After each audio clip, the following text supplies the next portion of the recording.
그러면 오늘 우리 여는 예배 주시는 하나님의 말씀 같이 나누도록 하겠습니다.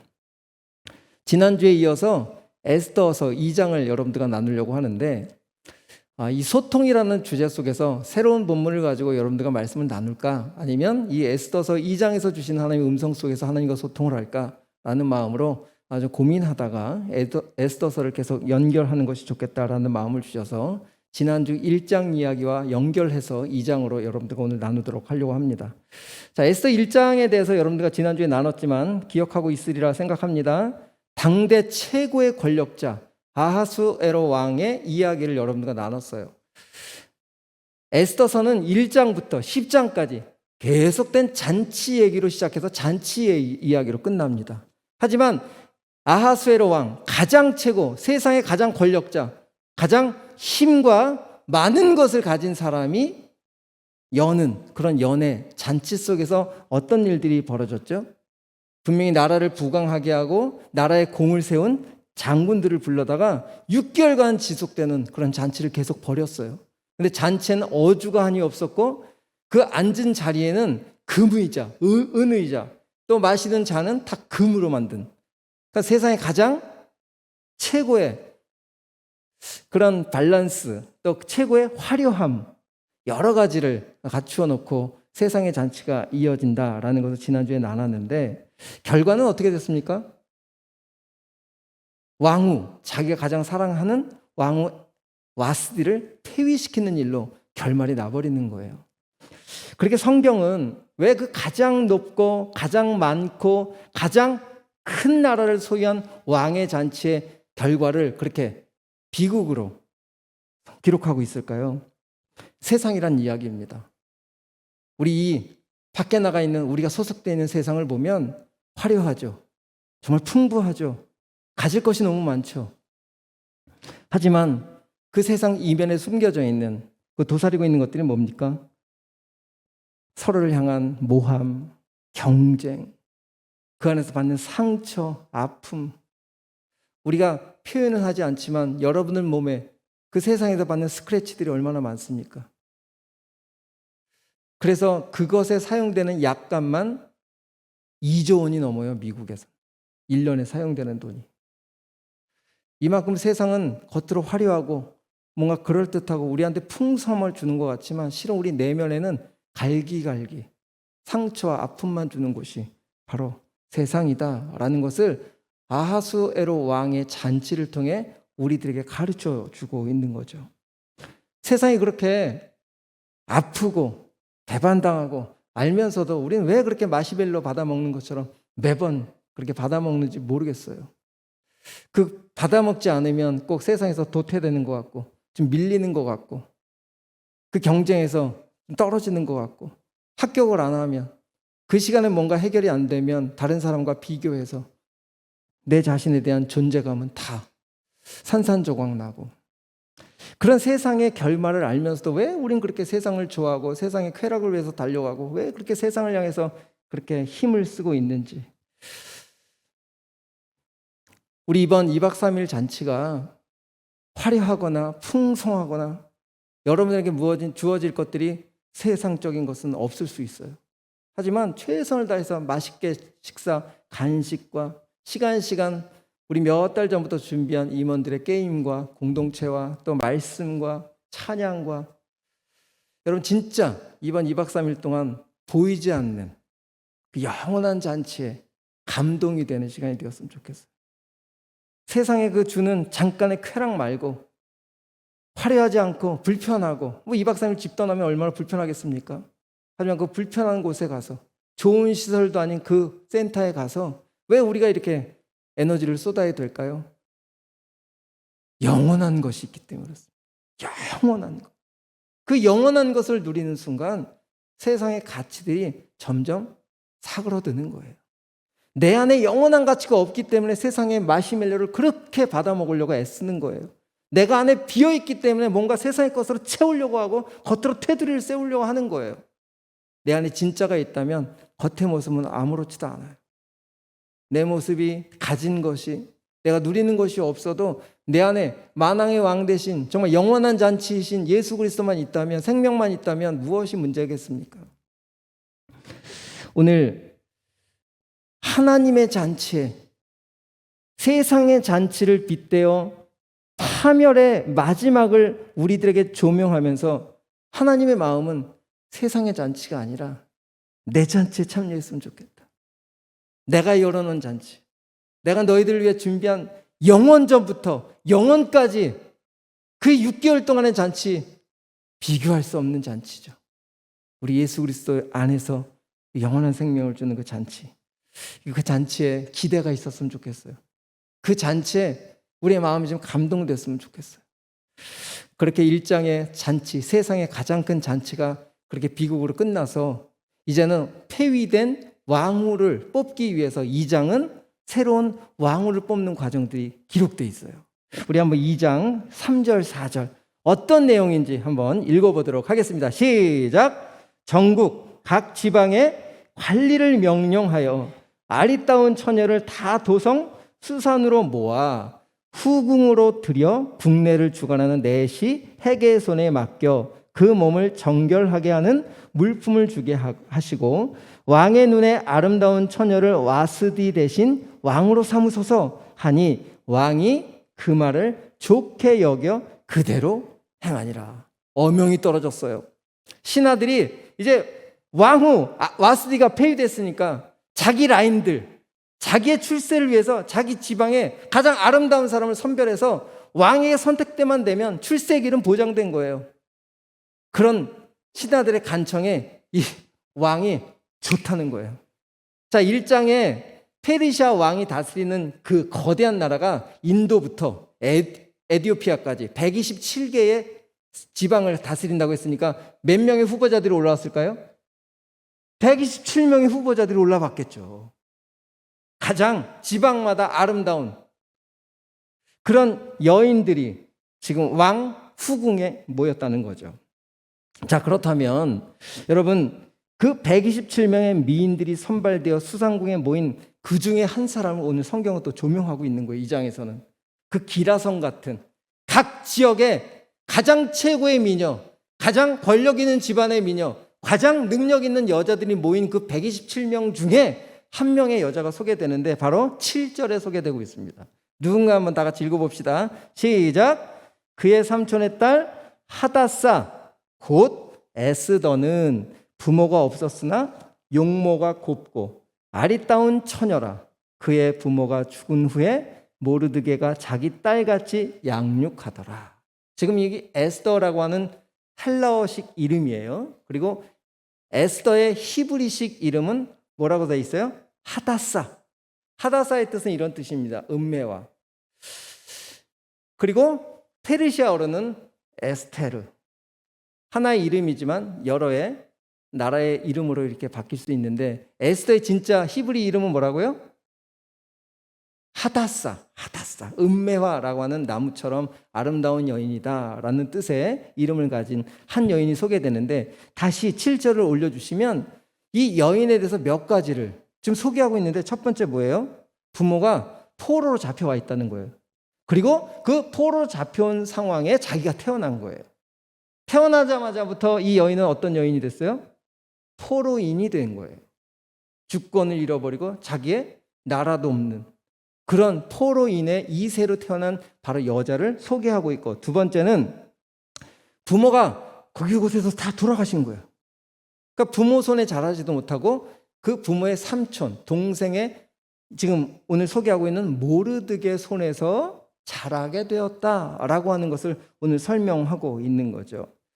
자, 왜 이렇게 이 에스더라는 여인, 우리가 생각하면 죽으면 죽으리다라고 하는 그 믿음의 여장부의 소개를 오늘 이렇게 간단하게 한 줄로 소개했지만 비참하고 부모도 없이 포로 여자로 유대인, 그런 여자가 어떻게 127명의 후보에 오를 수 있을까? 이해할 수 없죠. 이해할 수 없기 때문에 하나님이 하시는 일을 우리는 볼 수 있다는 거예요. 절대 오를 수 없는 나무, 절대 페르시아 왕의 왕비가 될 수 없는 조건을 가진 한 여인을 이렇게 소개하면서 이 여인이 후보로 올라간 것부터 시작해서 이 여인이 여러분들이 잘 알지만 이 페르시아 아하스로 왕의 왕비가 되는 과정까지 이해할 수 없는 상황이지만 이 그림을 통해서 무엇을 보여줄까요? 영적인 눈으로 보세요. 우리가 어떻게 예수 그리스도의 신부가 될 수 있겠습니까? 더럽고 죄 많은 우리들의 모습, 가장 천한 그런 에스더를 통해서 죄인된 우리의 모습을 발견할 수 있는 거죠. 근데 그런 에스더 같은 존재가 이 땅의 가장 큰 왕을 비유해서 하나님, 예수 그리스도의 신부가 될 수 있는 조건은 너희들에게 있다 없다? 에스더에게 있다 없다? 없다는 거예요. 우리가 예수 그리스도의 신부가 될 수 있는 조건은 우리에게 일도 차지할 수 없는 사람들인 거예요. 하나님으로부터 거절되고 하나님으로부터 분리돼서 세상의 종으로 살던 우리가, 하나님의 부모가 아닌 세상의 종으로 살던 우리가 어떻게 하나님에게 연합된 존재가 될 수 있을까? 바로 에스더 이야기를 통해서 죄인된 우리가 하나님의 존전에 연합된 자로 살 수 있는 놀라운 특권을 가진 사람들이라는 것을 오늘 여기서 설명하고 있는 거죠. 자, 여러분, 이렇게 비참하고 후보로 오를 수 없는 에스더가 후보의 반열에 오를 수 있었던 모든 것이 바로 하나님의 일하심이고 하나님의 은혜다라는 것을 오늘 8절에서 설명하고 있어요. 한번 보세요. 8절 한번 보겠습니다. 8절 다 같이 읽어볼까요? 시작. 왕의 조서와 명령이 반포되매, 이제 막 여인들 끌어올려 딱 반포되매 처녀들이 도성수산에 모여 헤게의 수하에 나아갈 때에 에스더도 왕궁으로 이끌려가서 궁녀를 주관하는 헤게 손에 속한, 여기 파란 글씨로 되어 있는 동사들이 다 수동태로 기록되어 있어요. 성경 기자가 일부러 수동태로 기록하고 있어요. 그렇다면 지금 에스더의 힘으로 왔다는 거예요? 누군가에 의해서 지금 끌려왔다는 거예요? 누군가에 의해서 밀려 여기까지 왔다는 거예요. 이것을 지금 이 성경 기자는 놓치지 않고 우리들에게 기록하고 있는 거죠. 지금까지 바벨론에서 태어난 것도, 부모가 죽은 것도, 또 부모가 죽어 작은 아버지 손에서 자라야 되는 것도, 또 갑자기 왕비 후보까지 오른 이 모든 과정이 자기 힘으로 된 게 아니라 막 밀려서, 어떤 사람이 이걸 세상에서 이렇게 얘기하죠. 팔자려니. 하지만 에스더가 지금 그런 마음이었는지도 모르겠어요. 8절까지의 모습은 그렇습니다. 그렇지만 우리는 영적인 성경의 눈으로 바라보면 지금 에스더는 팔자처럼 불구한 인생, 불우한 인생으로 살아가고 있지만 거기에 지금 누가 뒤에 존재하고 있다는 것을 가르쳐 주려고 하는 거예요. 바로 하나님이라는 존재가, 나는 불우하다고 생각하는 인생을 지금 밀려 살아가고 있지만 여전히 하나님은 에스더를 조명하고 계시고 에스더를 통해서 하나님의 거대한 꿈을 지금 펼쳐내고 싶다는 것을 이 에스더서를 통해서 오늘 독자인 우리들에게, 너희들의 인생이 지금 혹 밀려가고 있는 것 같지 않니? 혹시 너희들은 경쟁에서 지금 밀린 것 같지 않니? 내 인생은 왜 이렇게 불우하지? 내 인생은 왜 이렇게 좀 망가져 있지? 나는 지금 좋은 집안에 태어나면 안 될까라고 하는 그런 불평하고 있을 수 있는 그들에게 이 오늘 에스더서는 다시 한번, 영훈아, 네 인생을 그렇게 너는 바라볼 수 있지만 네 뒤에 내가 있어. 이것을 지금 에스더서가 우리들한테 알려주는 거예요. 여러분, 정말 내 인생의 내 실제 상황을 바라보면 절대 하나님 존재하고 계시지 않아 보여도 오늘 진리이신 말씀이신 에스더서를 통해서 여러분들에게 선포하고 있는 거예요. 너는 밀려가는 인생 같아 보이지만 너는 내가 이끌고 가고 있는 인생이야. 이것이 첫 번째, 그것이 믿어질 때 하나님과 소통되기 시작하는 거예요. 그것이 믿어지지 않으면 절대 나는 내 인생은 불우한 인생이야. 내 인생은 망가진 인생이야. 나는 왜 하는 일마다 꼬여? 나는 왜 하는 일마다 이렇게 안 돼? 아직 누구를 몰라서, 누구를 못 봐서 그렇죠? 하나님을 못 봐서 그래요. 에스더가 근데 9절에 그 하나님을 봐요. 9절 한번 읽어봅시다. 9절. 이 9절 여러분, 꼭 여러분 모두에게 은혜가 되었으면 좋겠습니다. 우리 큰 소리로 한번 읽어볼까요? 시작. 은혜를 베풀어 몸을 정결하게 할 물품과 일용품을 주며 또 왕궁에서 의뢰주는 7 궁녀를 주고 에스더와 그 궁녀들 후궁의 아름다운 처소로 옮기더라. 지금 여기서 보여주는 옮기더라 동사는 다 능동태예요. 그리고 우리 원어 한번 띄워주시겠습니까? 원어 앞에는, 우리 성경에는 나와 있지 않지만 이 앞에 The girl pleased him 이라는 원어적인 의미가 앞에 있어요. 영어 성경에도 있습니다. 우리 성경에만 없어요. 이 앞에 있는, 우리 영어 잘하는 우리 청년도 와 있지만 이 의미를 해석해 보면 지금 동사가 능동태로 되어 있다는 거예요. 능동태. 지금 이 9절은 8절은 다 수동태로 돼 있지만 9절은 지금 갑자기 한 절 사이에 무슨 일로 바뀌었어요? 능동태로 바뀌는 거예요. 무슨 생각이에요? 에스더가 이제 이 은혜라는 단어를 통해서, 이 헤세드라고 하는 단어를 통해서, 우리 9절 다시 한번 띄워주시겠어요? 이 9절에 이 은혜라는 헤세드라는 단어는 하나님의 긍휼하심을 사용할 때만 사용되는 단어예요.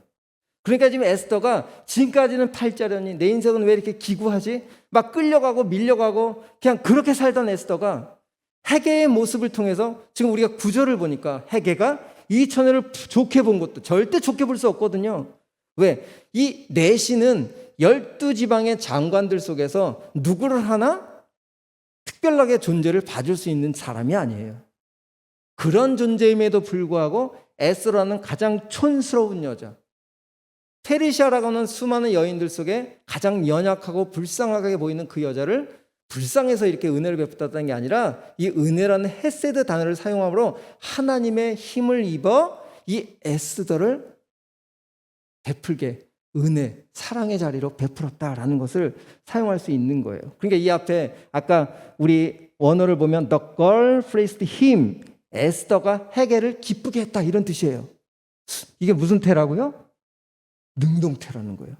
이제 에스더가 갑자기 끌려가는 인생이 아니라 자기가 주관하는 인생으로 바뀐 거예요. 내가 삶은 지금까지는 기구한 인생으로 살아왔지만 오늘 지금부터 하나님의 은혜가 임하기 시작하니까 에스더가 삶이 어떻게 변하는 거예요?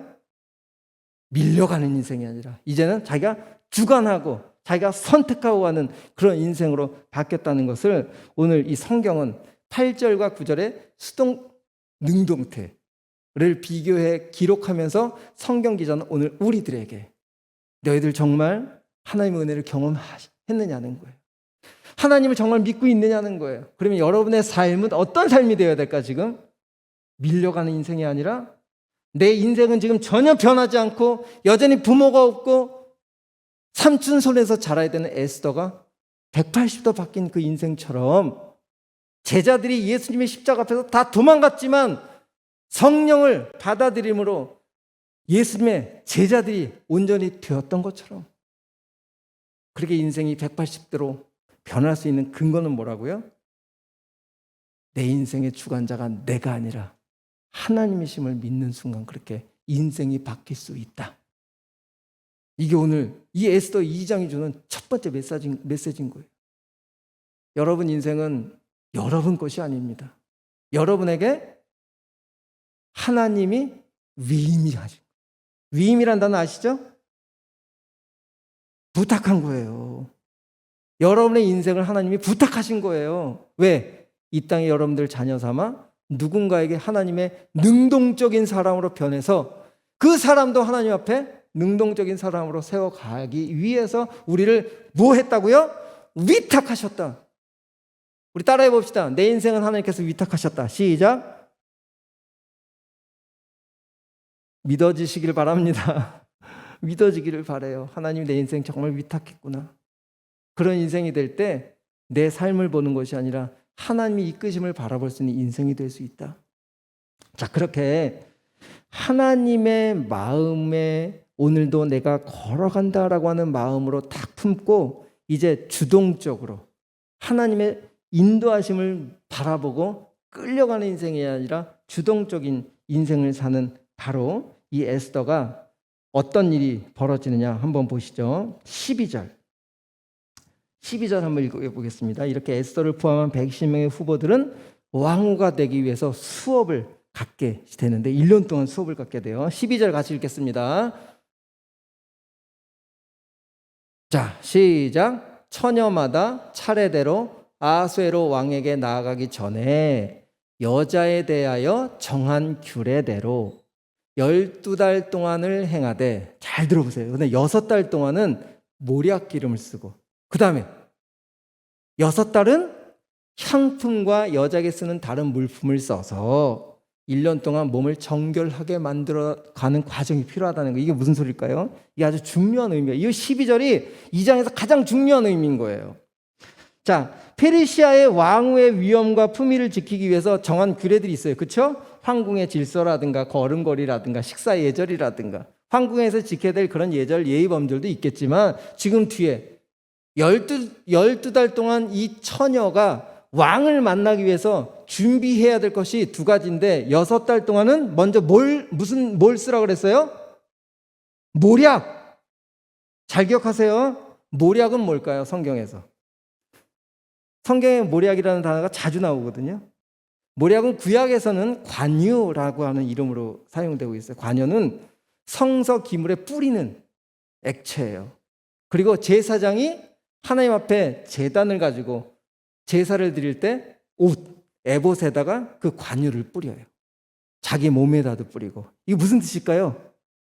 부정한 몸을 정결케 하는 예식 속에 모략이 사용되는 거예요. 그러니까 모략이라는 단어는 그래요.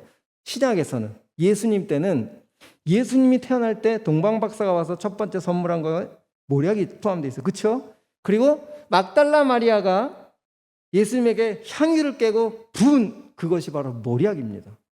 그리고 마지막 니고데모가 예수님의 시체 뿌린 것이 바로 모략이에요. 그 모략이 뭘까요? 부패하지 않도록. 시신이 부패하지 않도록 몸에 부정한 것들을 낫게 하는 약재인 거예요. 그러니까 이 여자가, 처녀들이 왕을 만나기 위해서는 내 몸을 정결케 해야 되는 거예요. 종기를 없애고 내 몸에 부정한 것들을 다 씻어내는 시간들이 6개월 동안 필요한 거죠. 아무나 만날 수 없는 거예요.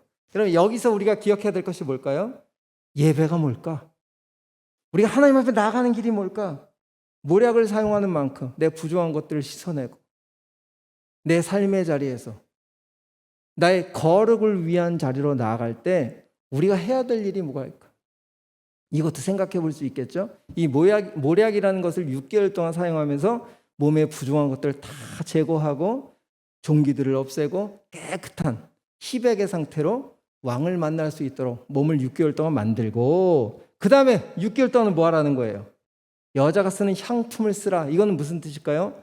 여러분, 당시 페르시아의 그러니까 유대 전승에 보면 페르시아 여인들, 지금의 페르시아 하면 어디입니까? 이집, 이란, 이라크, 뭐 사우디아라비아 이쪽 계통을 다 페르시아 쪽이었잖아요. 그분들이 사용하는 호텔에 가면, 또 그분들이 지나간 자리에 가면, 또 엘리베이터를 탄 그 자리에 가면 그분들이 그 나오는 몸의 향기가 그곳에 배어 있을 만큼 그들이 아주 향기가 진하게 나잖아요. 그들은 어떻게 하느냐, 이렇게 알몸에다가 여러 가지 사향이나, 제가 좀 체크해 보니까 사향, 장미향, 정향 이런 것들을 작은 향로에 담고 숯으로 데워서 연기가 계속 올라오게 해서 몸에 배게 한다는 거예요.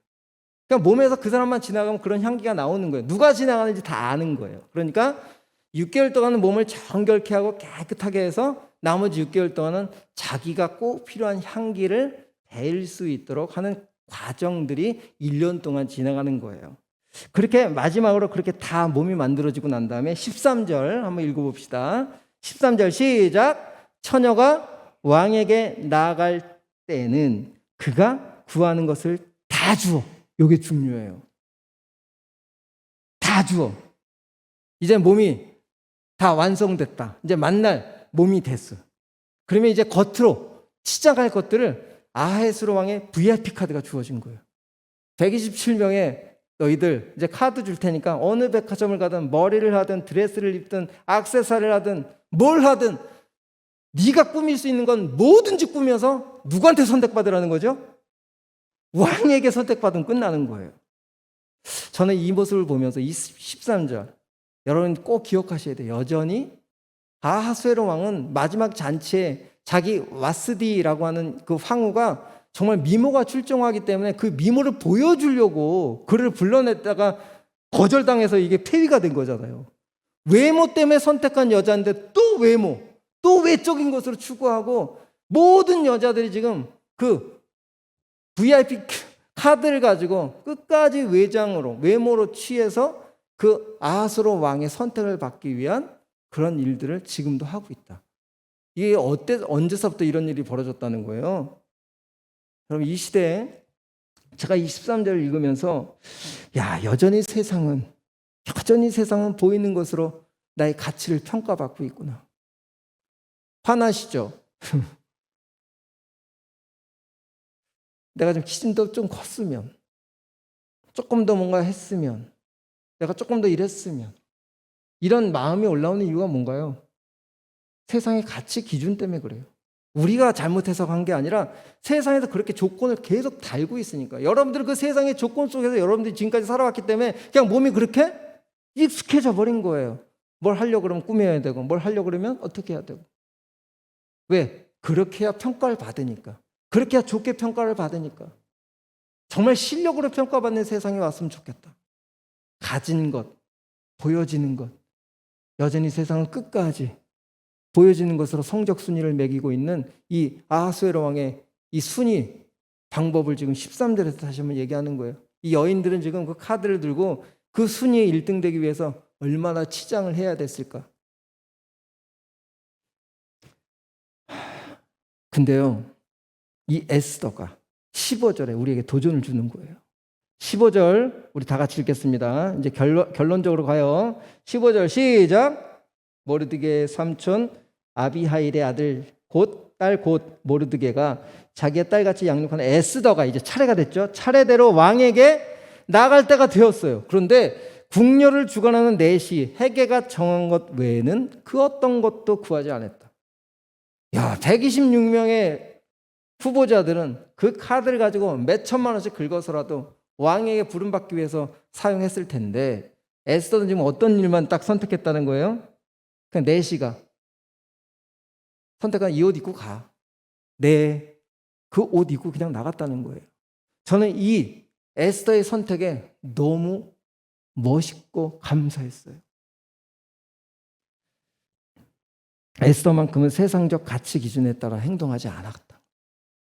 세상에서 정하는 외모에 따라 순위 정하는 것에 자기는 관심 없다. 왜 그렇게 당당했을까요? 제가 말씀드렸죠. 내면에 뭐가 있기 때문에? 하나님이 이끄시는 생명의 마음이 있었기 때문에. 오늘 혹 왕의 부름을 받지 않아도 내 인생은 누구 겁니까? 꼭 왕비가 돼야 돼요? 1인자가 돼야 됩니까? 아니요. 에스더는 왕비가 되지 않아도 상관없었어요. 하나님이 내 인생 가운데 함께 하시는데 꼭 왕이 돼야 되냐? 1등이 돼야 되냐? 그러니까 헤게가 정한 외에는 그 어떤 것도 사용을 하지 않았다는 거예요.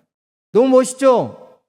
Everybody, 모두가 다 세상은 그래도 전지한대교회 여러분만큼은 나는 내면의 가치를 지닌 사람입니다 라고 당당하게 선포하는 여러분들에게 축복합니다. 외모로 꾸미고 가고 싶은가요? 한두 끝도 없어요. 여러분 가진 거로 택도 없어. 미안해. 꾸미고 채워도 1등 못해요.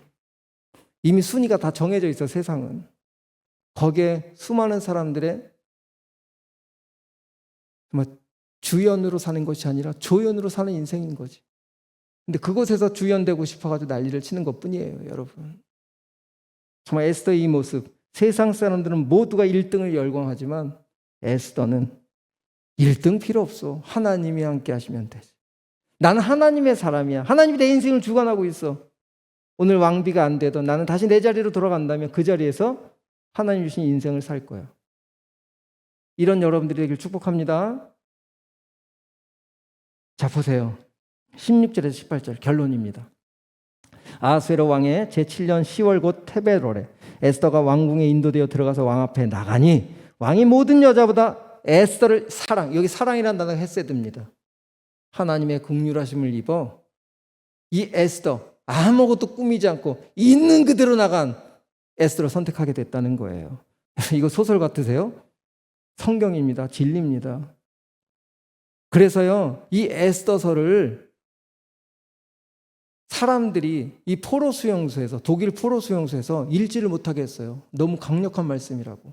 하나님의 사람의 자존감이 얼마나 강한 능력이 있는지, 이 에스더의 이 놀라운 결단 속에 하나님의 인도하심을 딱 믿고 움직이는 이 에스더 속에서 하나님의 사랑이 감동되어 왕으로부터 선택을 받죠. 저는 근데 보이는 외모를 최고의 가치로 추구하던 아하스웨로 왕이 에스더의 무엇을 본 걸까요? 당연히 외모는 안 되니까 내면을 봤겠죠. 그 에스더 안에 있는 내면에 있는 그 무엇인가 가치를 발견한 거예요. 여러분, 왕이 에스더를 선택한 겁니까? 에스더가 왕이 선택을 한 겁니까? 이것이 여러분들에게 오늘 마지막으로 던져주는 질문입니다. 왕에게 선택받는 인생이 아닙니다. 우리가 세상을 선택하는 사람들이지. 우리가 우리에게를 선택하는 사람들입니다. 이것이 하나님과 소통된 사람들이 가는 길이에요. 이게 오늘 에스더서 2장에서 말씀해 주는 거예요. 오늘 저녁에 이 수련회 저녁 집회 첫 시간 무슨 말씀을 나눠야 될까? 이 에스더를 연결해서 말씀할까? 아니면 어떤 말씀을 할까? 정말 어제 밤까지도 그게 결정이 안 돼가지고 막 가슴이 저리고 여러분들에게 정말 좋은 말씀, 꼭 필요한 말씀을 전달해 주고 싶은데 아직도 결정 안 됐어요. 그때가 제가 준비 안 한 게 아닙니다. 수많은 본문들과 고민하고 그 본문 안에서 여러분들에게 주고 싶어하는 것들을 계속 벌써 한 달 전부터 고민하고 있던 여러 가지 내용 중에 하나가 나오겠죠. 기대하세요.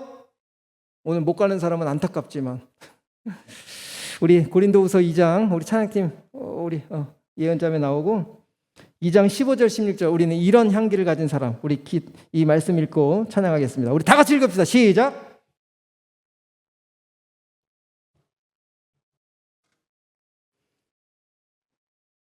다 읽었어요? 이 사람에게는 사망으로부터 사망에 이르는 냄새요. 저 사람에게는 생명으로부터 생명에 이르는 냄새라. 누가 이 일을 감당하리요? 여러분, 외적인 외모는 절대 사람 살리지 못합니다. 그렇죠? 내면의 가치가 다른 사람에게 이 놀라운 향기가 되는 거예요. 내면의 가치를 지니는 우리 전주 안디옥교회 오늘 예배드린 모두가 되길 축복합니다. 오늘 에스더서 2장이 주는 이 놀라운 비밀, 예수 그리스도의 생명을 담은 향기, 바로 그런 우리 모두가 되기를 축복합니다. 우리 찬양할까요? 나는 예배자입니다. 나는 예배자입니다. 내가 서 있는 곳 어디서나 하나님을 예배합니다. 거기가 후궁의 자리에 돼 있지 않아도, 부모를 여였어도, 삼촌손에 자랐어도, 나의 평생에 단 한 가지 소원, 주의 아름다움을 보며 사랑을 노래하는 사람, 바로 그런 우리 모두가 되기를 바라는 마음으로 찬양하며 나갑시다. 나는 하나님을 예배하는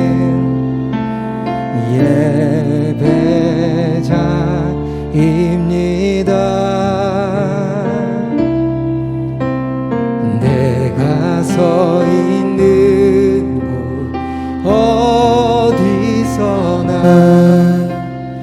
하나님을 예배합니다. 내 영혼 거룩한 은혜를 향하여 내 마음 완전한 하나님 향하여 이곳에서 바로 이 시간 하나님을 예배하니. 우리 다시 한번 처음부터 고백합시다. 나는 하나님을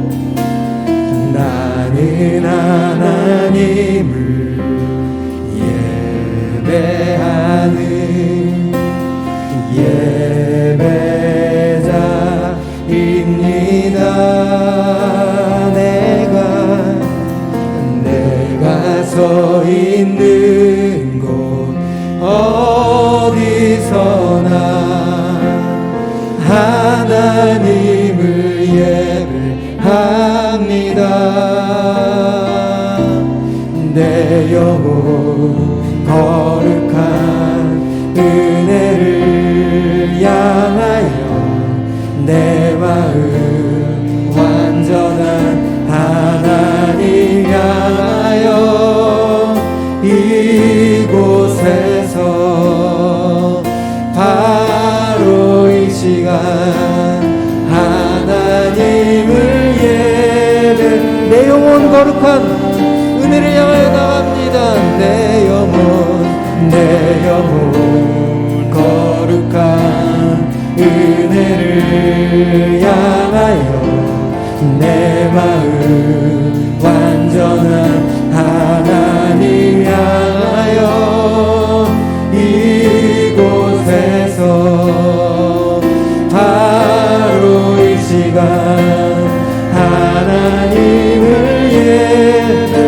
평생에 단 한 가지 소원,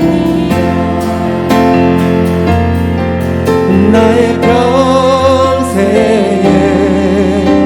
단 한 가지 소원, 주의 아름다우신 보며 사랑 노래하는 것, 나의 왕 되신 주님의 얼굴 구하며 그 사랑 안에 머물며 사랑 노래. 우리 한 번만 더. 나의 평생에, 나의 평생에 단 한 가지 소원, 주의 아름다우신 분의 사랑 노래하는 것, 나의 왕 되신 주님의 얼굴 구하며 그 사랑 안에 머물며 사랑 노래합니다. 우리 시간 한번 이렇게 기도하겠습니다. 나의 평생에 정말 단 한 가지 소원이 외적인 것을 추구하는 인생이었다면 이제 능동적인 내면의 가치를 가지고 추구하는 그런 인생 되게 하여 주옵소서. 꼭 1등이 되지 않아도 오늘 내게 인도하신 하나님의 그 존재가 내 안에 있기에 하나님, 내 인생은 주님이 책임져 주실 것을 믿습니다 라고 하는 그 마음으로 하나님, 외적인 가치가 아닌 내면의 가치를 가지고 추구하는 내가 되게 하여 주옵소서. 우리 기도하며 나가겠습니다.